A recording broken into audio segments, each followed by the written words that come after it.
이곳은 수많은 오래된 역사적인 폐차로 가득 찬 놀라운 장소이다. 또한 비교적 최신 모델의 자동차도 있다. 버려진 차량에는 기묘한 아름다움이 있으며 녹슨 프레임과 바렌 페인트는 독특한 매력을 지닌다. 한때 목적과 생명으로 가득 찼던 이 기계들은 이제 과거 시대의 조용한 이야기꾼으로 남아있다. 이것은 누군가가 4단 기어를 교체한 70일 더스터이다. 그들의 부식은 역사의 메아리를 보존하고 있다. 이 영상에서는 전 세계에서 가장 흥미롭고 놀라운 폐차 12대를 탐험할 것이다. 번호 1. 아메리칸 드림. 그 이름처럼 아메리칸 드림은 순수한 환상을 구현한 자동차이다. 1986년 캘리포니아의 버뱅크에서 유명한 자동차 개조 전문가 제이 오르버그에 의해 처음 제작되었다. 처음에는 길이 18.28m, 26개의 바퀴를 장착하고 앞뒤에 V8 엔진을 탑재한 인상적인 차량이었다. 야심찬 디자인은 빠르게 유명해졌으며 할리우드 영화에도 등장했다. 그러나 오르버그는 여기서 멈추지 않았다. 그는 차량을 30.5m까지 연장하여 세계에서 가장 긴 자동차 기록을 경신했다. 일반 자동차가 3.64.2m인 것과 비교하면 이 차는 스마트 포트 차량 12대를 일렬로 세워도 더 긴 크기였다. 1976년형 캐딜락 엘도라도 리무진을 기반으로 제작되었으며 양쪽 끝에서 운전할 수 있도록 설계되었다. 차량은 두 부분으로 나뉘어 중간에 경첩이 있어 좁은 길에서도 주행이 가능했다. 내부는 궁전을 연상시키는 럭셔리함을 자랑했다. 수영장, 다이빙 보드, 자쿠지, 욕조, 미니 골프장, 심지어 헬기 착륙장까지 갖추었다. 75명 이상을 수용할 수 있었으며 극도의 사치의 상징이었다. 그러나 시간이 지나며 이 자동차는 방치되었고 결국 퇴락한 상태가 되었다. 휠이 사라지고 창문이 깨지며 외부는 심각하게 부식되었다. 창고 뒤편에서 몇 년 동안 방치된 후 뉴욕 나소 카운티의 기술 박물관인 오토지움의 마이클 매닝이 이를 이베이에서 발견했다. 그는 복원을 꿈꾸며 구입했으나 진행이 지연되면서 미래가 불투명해졌다. 2019년 관광 명소를 운영하는 마이클 데저가 차량을 구입했고 플로리다 올랜도로 옮겨 완전한 복원이 이루어졌다. 한때 영원히 잊힐 뻔한 이 차량은 마침내 새로운 생명을 얻었다. 번호 2. 기차, 객차. 많은 도시들이 강을 경계로 형성되며 다리를 건설하는 것이 일반적인 방법이다. 그러나 조지아의 케르트비시와 아칼칼라키에서는 다리 대신 오래된 기차 객차를 개조하여 강을 건너는 다리로 사용하고 있다. 이 독특한 다리는 객차의 양끝을 콘크리트 기둥에 고정하여 기능적인 구조로 변형되었다. 이 방법은 다소 황당해 보이지만 동시에 매우 창의적인 재활용 방식이다. 그러나 강한 물살로 유명한 이 강 위에 설치된 이 철교가 안전한지는 의문이다. 최근 탐험가들이 내부 사진을 찍은 결과 바닥이 상당 부분 사라져 있어 안전하지 않은 상태였다. 그럼에도 불구하고 이 철도 차량이 그냥 버려지는 대신 이렇게 재활용된 점은 긍정적인 측면으로 볼 수 있다. 번호 3. 칸 프랑크 기차역. 아라곤 계곡, 피레네 산맥의 아름다운 설경을 배경으로 자리한 웅장한 칸 프랑크 역은 한때 잊혔지만 이제는 다시 위엄을 되찾았다. 1928년 개장한 이 역은 산맥의 타이타닉이라는 별명을 얻었다. 스페인과 프랑스 간 교통을 개선하기 위한 야심찬 프로젝트로 240m 길이의 웅장한 아르누보 양식의 본관이 특징이다. 유럽에서 두 번째로 큰 기차역으로 365개의 창문과 156개의 문을 갖추었다. 개장식에는 스페인 국왕 알폰소 13세와 프랑스 대통령 가스통 두메르그가 참석하며 그 중요성을 강조했다. 그러나 스페인과 프랑스가 서로 다른 철도 궤관을 사용하여 승객들이 국경에서 기차를 갈아타야 하는 불편함이 있었다. 이 문제는 1929년 대공황과 맞물려 역의 이용률을 낮추었으며 스페인 내전 동안 프랑코 정부는 무기 밀수를 막기 위해 터널을 봉쇄했다. 제2차 세계대전 중에는 유대인과 연합군 병사들이 스페인으로 탈출하는 주요 경로로 사용되었다. 전쟁 이후 역은 쇠퇴하였으며 1970년 프랑스 측에서 철도 교량이 파괴된 후 재건되지 않으면서 국제선 운행이 중단되었다. 수십 년 동안 방치되었으나 새로운 계획이 수립되면서 복원이 진행되었다. 2023년 1월 이 역은 럭셔리 호텔로 다시 태어났다. 바르셀로 호텔그룹이 운영하는 이 호텔은 역사적 매력과 현대적 럭셔리를 조화롭게 결합한 공간으로 재탄생했다. 번호사 트리플 데커 RV. 미국인들이 모터홈과 RV를 사랑한다는 것은 모두가 아는 사실이다. 따라서 우리의 다음 차량은 모든 미국인의 꿈이 될 것이다. 이것은 무려 24개의 바퀴를 가진 3층짜리 RV이다. 비현실적으로 보일 수도 있지만 이 차량에는 가짜 요소가 전혀 없다. 그저 다른 RV에서 버려진 부품들을 모아 조립한 창의적인 작품일 뿐이다. 이 괴물 같은 차량을 도로 위에서 끌고 다닐 가능성을 생각해보면 마치 아메리칸 드림 리무진과도 같다. 이것이 결국 버려지지 않을 리가 없다. 국제 자동차 숲. 네바다 사막에 위치한 국제 자동차 숲은 그래피티, 자동차, 종교가 결합된 초현실적인 예술 설치물이다. 골드필드 남쪽 끝에 자리한 이곳은 예술 전시와 고철 야드가 결합된 공간으로 체드 소르그와 마크 리피가 구상한 작품이다. 리피는 95번 고속도로 근처에 80에이커의 땅을 소유하고 있었고 2004년 소르그에게 네브래스카의 카헨지를 뛰어넘는 기록적인 자동차 설치 예술을 만들도록 제안했다. 작업은 2002년에 시작되어 백호 장비와 엄청난 노력으로 10년 동안 진행되었다. 차량들은 땅의 앞부분이 박히거나 서로 쌓이고 흙더미 위에 얹혀졌다. 그 목표는 텍사스의 캐딜락 렌치처럼 예술가들이 자유롭게 작품을 그릴 수 있는 개방형 캔버스를 만드는 것이었다. 지금까지도 40여 대의 자동차, 트럭, 베니 해골이나 정치 풍자 같은 그래피티로 덮인 거대한 토템처럼 서 있다. 마치 거대한 아이가 잊고 떠난 놀이터처럼 보인다. 창의적인 비전에도 불구하고 소르그와 리피는 심한 말다툼 끝에 결별했다. 그러나 자동차 숲은 여전히 남아있으며 그들의 야망과 예술성을 증명하는 기념비로서 창작자들보다 더 오래 지속될 가능성이 크다. 번호 5. 벅민스터 플러의 다이맥시언. 90년 전 다이맥시언 자동차는 미래형 교통수단으로 구상되었고 발명가 벅민스터 플러에 의해 프로토타입이 만들어졌다. 이 세발 차량은 올챙이나 날치와 닮은 유선형 차체를 가지고 있었으며 후방 거울 대신 잠망경과 같은 혁신적인 기술을 포함하고 있었다.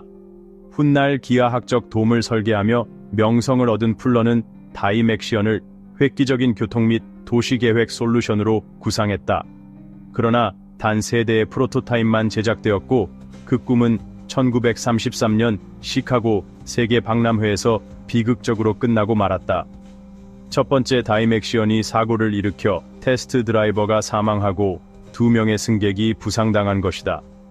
이 사고는 큰 화제가 되었고 투자자들의 관심이 사라지면서 프로젝트는 중단되었다. 현재 단 한 대만이 남아있으며 네바다 주립 자동차 박물관에 보존되어 전시되고 있다. 번호 6. 올드시티 스크랩야드. 조지아주의 테네시 경계 근처에 위치한 올드카시티 USA는 세계에서 가장 큰 자동차 폐차장으로 알려져 있다. 대부분의 폐차장과는 다르게 이곳의 차량은 쉽게 구매할 수 없으며 가격도 일반적인 수준을 훨씬 뛰어넘는다. 많은 방문객이 기대와 달리 높은 가격에 실망하고 빈손으로 돌아간다. 이 이야기의 시작은 1931년으로 거슬러 올라간다. 현재 소유주인 딘 루이스의 가족은 옷부터 자동차 부품까지 판매하는 잡화점을 운영했다. 제2차 세계대전 동안 군수 수요로 인해 자동차 부품이 부족해지자 가족은 중고 자동차 부품을 수집하고 판매하는 폐차장 사업으로 전환했다. 1970년 다른 사업에 집중하던 딘이 폐차장을 인수하며 새로운 비전을 제시했다. 자동차를 사랑하는 딘은 12살 때 아버지에게 1940년식 포드를 선물 받으며 자동차에 대한 열정을 키웠다. 그는 가능한 한 많은 차량을 보존하고 싶었고 수리 가능한 것과 완전히 폐차해야 할 것을 가리지 않고 구출했다. 현재 이곳에는 4,000대 이상의 자동차가 모여 있으며 단순한 폐차장을 넘어 박물관과 같은 공간이 되었다. 번호 7. 키르코 자동차 묘지. 이제 스웨덴으로 가보자. 키르코 자동차 묘지는 역사와 향수를 간직한 독특한 장소이다. 이곳이 유지될 수 있었던 이유는 다양하다. 문화 운동가들의 노력 덕분이었을까? 설립자를 지지한 지역 주민들 덕분이었을까? 아니면 결국 이 장소의 가치를 인정한 시, 의회의 결정 때문이었을까? 혹은 단순한 악천후가 시간을 벌어준 것일까? 이야기는 1935년 남부 스웨덴의 리드에 거주하던 오케 다니엘손으로부터 시작된다.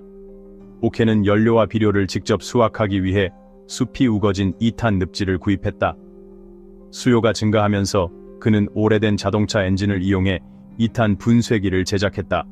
전후 경제 호황 속에서 자동차가 흔해지면서 버려진 차량이 주변 숲에 쌓이기 시작했다. 오케는 이를 수집하기 시작했고 운전 면허조차 없었지만 독학으로 자동차 수리를 익혔다.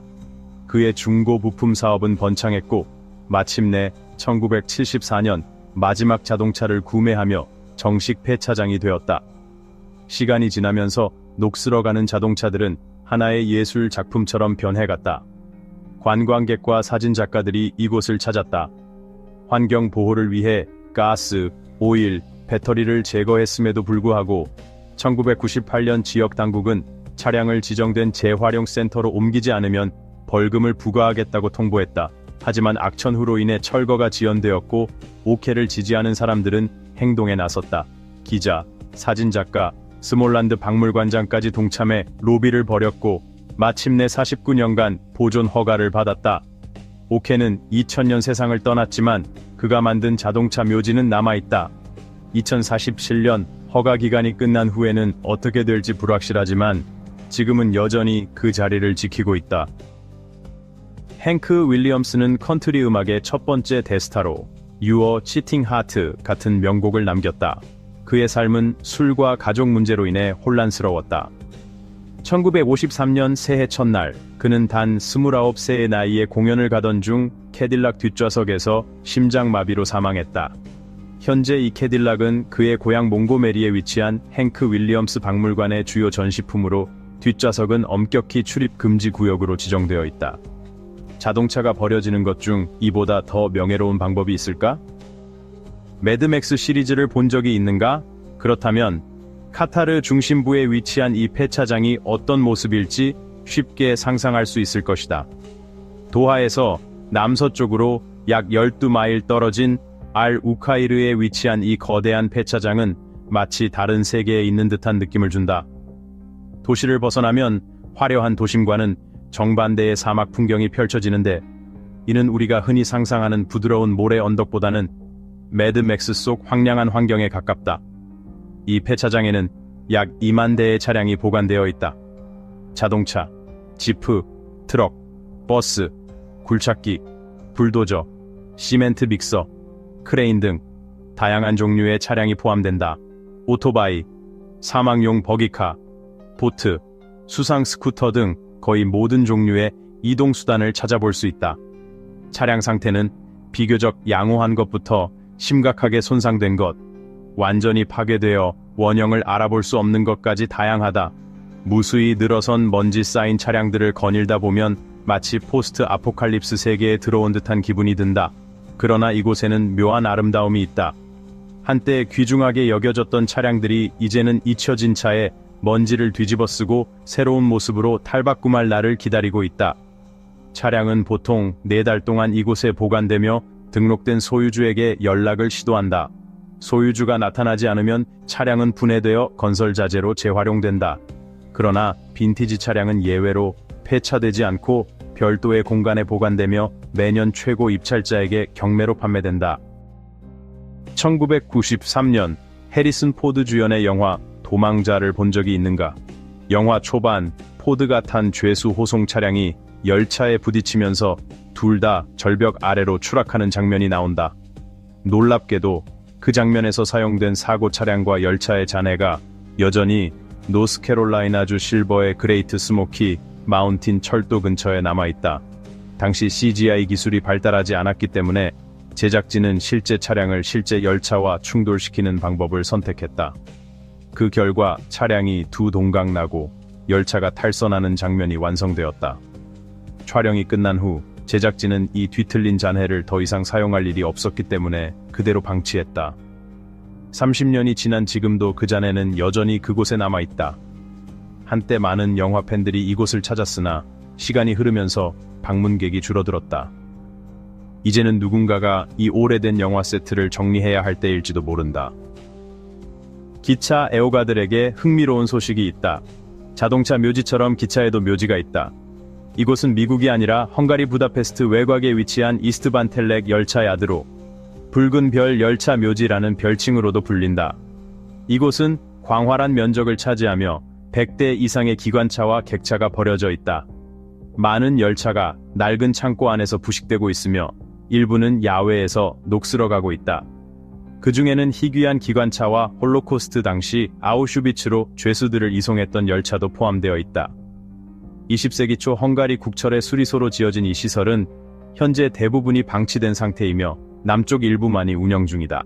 남아있는 구역에는 2개의 대형 창고, 소규모 작업장, 그리고 다양한 기관차와 객차가 흩어져 있다.